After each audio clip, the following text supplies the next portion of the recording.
1 dienā studijā Paula Feldmane. Teju 8 miljonu eiro sodu konkurences padome piemērojusi Latvijas valsts mežiem par vairāk nekā 6 gadus ilgušu konkurences pārkāpumu. Vienlaikus uzdots nekavējoties pārtraukt šos līgumus. Runa ir par uzņēmumiem Pata Saldus, Pata Jēkabpils, Pata Strenči, Berivs, Krebzar un Aca Timber. Turpmāk kokmateriāli jāpārdod tādā kārtībā, lai kvalificētiem pretendentiem būtu iespēja tos iegādāties par vienlīdzīgiem nosacījumiem. Konkurences padomes priekšsēdētāja Ieva Šmite norāda, ka ilgtermiņa mežstrādes līguma partneri gadiem atradušies gluži kā siltumnīcas apstākļos. Tiem bija garantēts noteikts kokmateriālu apjoms un līdz ar to arī mazāki riski. Tikmēr pārējiem tirgus dalībniekiem par šo pašu resursu bija jākonkurē, uzņemoties visus ar to saistītos riskus.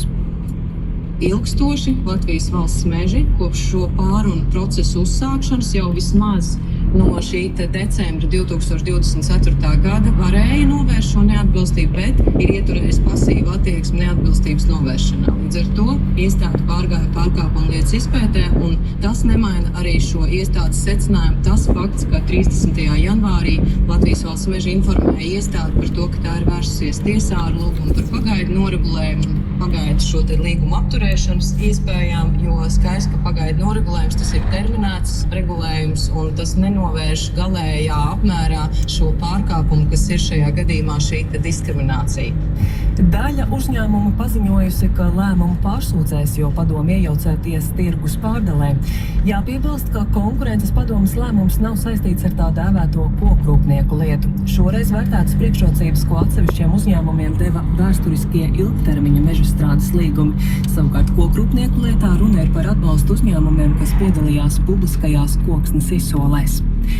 Šogad 1. oktobrī indeksēs pensijas vai to daļas, kas nepārsniedz 1589 eiro. Atkarībā no darba stāža tās palielinot robežās no 4,24 līdz 5,22%. To šodien sacīja Labklājības ministrs Reinis Uzulnieks no Zaļo un Zemnieku savienības, un pēc viņa teiktā tādējādi pensiju indeksācija pilnā apmērā skars 97% pensiju saņēmēju. Šodien Austrumu slimnīcas mediķi sagaidīja kārtējo grupu ar ievainotajiem Ukrainas karavīriem, kas tika atvesti ar speciālu transportu. Un pēdējo 4 gadu laikā slimnīca jau būs sniegusi palīdzību vairāk nekā 1000 cietušajiem karavīriem.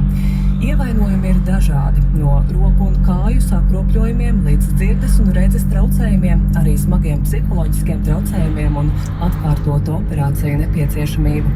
Labdarības projekta mHelp direktors Mārtiņš Medinieks sacīja, ka šodien atvestajiem karavīriem galvenokārt būs nepieciešama rehabilitācija, bet līdz šim ievainoto atvesļošanās bijusi veikta sekmīgi, stāsta Medinieks. Ir tiešām ļoti labi rezultāti, un arī mūsu daktariem Latvijā veidojās ļoti laba reputācija. Tie rezultāti lielākoties ir tiešām ļoti ievērojami. Un ir arī izdevies piecelt sēdošus cilvēkus, kam ir draudējuši amputācijas, un tāpēc ir jāsaka viennozīmīgi, ka tas atbalsts ir bijis milzīgs no daktaru puses.